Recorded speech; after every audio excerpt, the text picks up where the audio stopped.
everybody, it's PJ and it's Wednesday morning.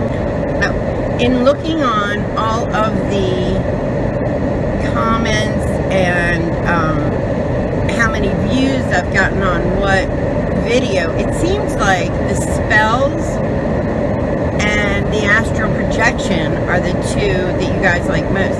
Not that that means that's what I'm going to do, because like I said before, I tend not to follow the rules, but I'll keep it in mind. Anyway, today I wanted to tell you a story about seeing my father. My father passed away. I had done some, I still was into meditation and all that back then. And it was pretty devastating for me that my father passed away. And I'll tell you why. Because, do you ever I am such an Aries that it's very hard for me to lean on people. And once bitten, very shy. So I tend to I'll listen to anybody, but me actually telling people my stuff, there's very few people that I do that with. There's less, two, that's how little. And some people I won't even tell all of it because I just don't feel like I can. It's just me. It's not them. They're good people. It's just that I have a very hard time being that person that needs help. I know. My dad, I could talk to him about anything at all. And not only would he be helpful, but he was amazingly kind and good. And there was something about my father who was just the most gentle, good-natured guy. It's amazing to me. My sister and I are very liberal, and my mother is very conservative. She's her hoot, man. Instead of having the grandkids up on the mantle, she has a picture of Bill O'Reilly. And me and my sister are like, how is this our mother? And I don't know where my mom came from. I really don't. She was just so crazy. She hates Obama, and my sister loves Obama, so they go into these wars. I mean, it's just funny. It's actually comical. She thought George Bush was the next best thing to Moses. Crazy woman. Anyway, but so after my father passed, I very much felt the void of him not being there, and so I did a lot of searching for him. And I actually do that now with my boyfriend. This is what I try to do. I try to get to a level where they can come down and comfortably come and meet me. And I think it takes time for once somebody passes over, transitions, if you will. I think it takes time for them to almost heal and know that they're okay. But it doesn't seem like it happens right away. I kept trying to invoke my father to come visit me as I sleep, or visit me when I'm awake, or whatever. So I did a lot of spell work, different things to try to open that door so I could see him and speak to him again. One night, I'm journeying, we'll call it, and my friend Becky shows up, and she has no recollection to this, although I really believe she was next to me. I know, sounds like you're lucid dreaming. I wasn't lucid dreaming. I know people argue that point with me too. Well, it's lucid dreaming. Really? Well, when it happens when I'm awake, what are you going to call it? Hallucinations? I'm not on LSD. So, whatever. Anyway, so we're at 30th Street Station in Philadelphia, which is where my father worked for all his life. And he was a jeweler. And we're at 30th Street Station at the elevator. And my father is standing there, and he's wearing his outdoor clothes. And I run up to him. And what I notice about, and I've done it with quite a few people that have passed, every time I see them, two things are very evident. One, it is very hard for them to be there. There is a effort that you see them take. even their movements, even their motions are very hard for them to do. And two, all the times I've ever seen them, there was never any iris in their eye. It was all pupil. Which leads me to believe that, which leads me to believe that's like them being in the light. You know, you hear the saying, you know, go to the light. But if your pupil is completely dilated, all you're letting in is light. So I don't know why, but I've seen my ex-boyfriend, well, ex-late boyfriend, I've seen my father, I've seen a couple of people that I wasn't sure who they were, and a couple of people that were relatives of type thing. And like ghosts, if you will, but sometimes I'm journeying, sometimes I'm not. But the one thing that I noticed about them, now it's not like the whole eye is black. There's white and then there's the black, but there's no like rim of color. So I'm just assuming that that's the situation wherever they are. Anyway, but it's an effort for them to be there. It was an effort for my father to stand there. I could feel the effort in him, of him trying to be there. And he wasn't really aware of what was going on. So my girlfriend and I walk up to him and I say, Daddy, Daddy. And he doesn't look directly at me, almost like, I don't know how to put it, like he heard me, but he wasn't aware of what was going on at that moment. Like, he really wasn't. And I said, Daddy, Daddy, it's Paula. And he said, Paula, don't bother me now.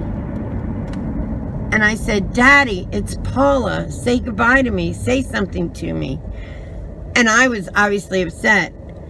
And it took all the effort in the world. His head was like this. It took like every effort to just kind of look down at me.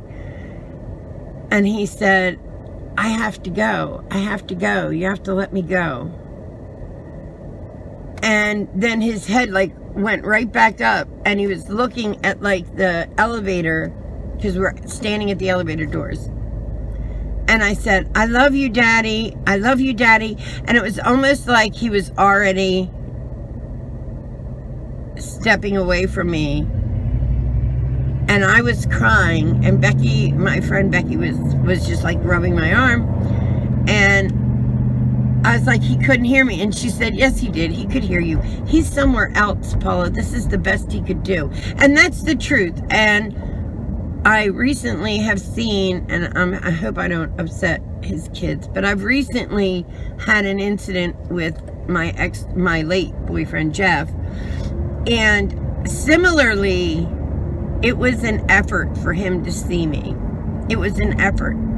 It wasn't easy, as you know. I don't know what the difference is, because when, for instance, I saw his father. I saw my late boyfriend's father at the house one day, wide awake. I was writing out a check at the dining room table, and he just came and stood by me, and I could clearly see his arm and a pair of like faded yellow bathing trunks with red piping down the side, which I'd never met Sweden or anything like that, and I had seen pictures, but I never saw pictures with that on, so I didn't know if that was, you know, whatever. But, and I was filling out a check, so I saw him here, and I just stopped what I was doing. It was like one of the longest times that I had physically seen a ghost. So I stopped what I was doing and just stayed there. And I don't know, because I never looked up at his face. I just saw him standing next to me. And I felt like he was looking over what I was doing. And I was filling out a check. But he stood there for a very long time. He moved. It wasn't a solid, single, like, picture. His arm swung. I could see his hand. The thing that went through my mind was, oh my God, they all have the longest arms.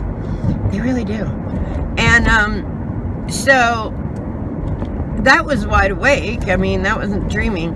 But I feel like that's a different thing. Like, it was different than what I was seeing with Jeff and with my dad and a few other people, where I believe that we don't know what the levels are or the places are.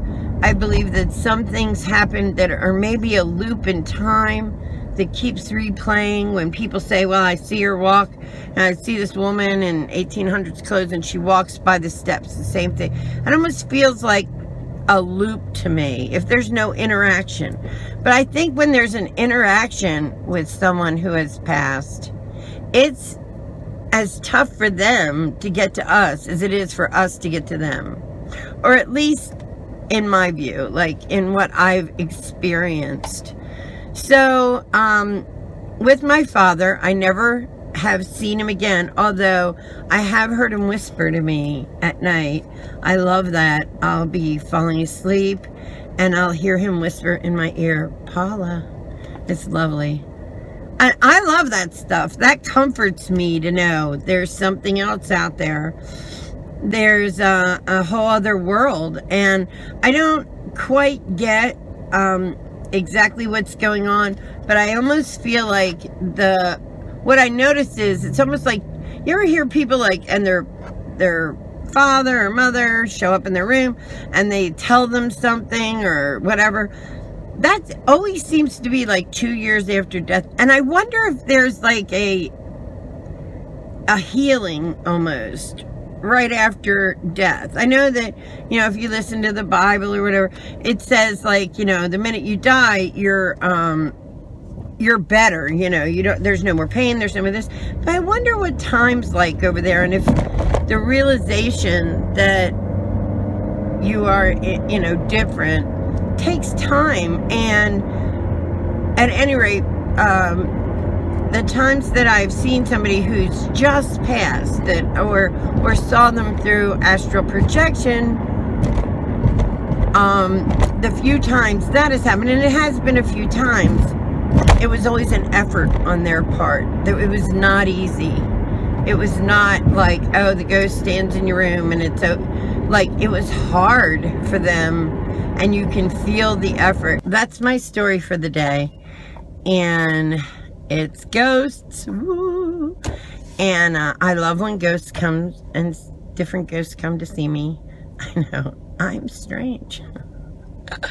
I don't care, I love it. Love you guys. Talk to you soon. If you'd like to follow me down the rabbit hole that is my life, hit the button down below. Subscribe. If you like this video, give it a thumbs up so I know to do it again. Or ghost stories. If you the sun. No, I'm melting. Okay. Yeah, like that. Oh, comment. Give me your ghost stories. I want to hear your ghost stories. Like, why am I always the one talking? Where are you? You know? So come on. Give me your ghost stories. Comment down below.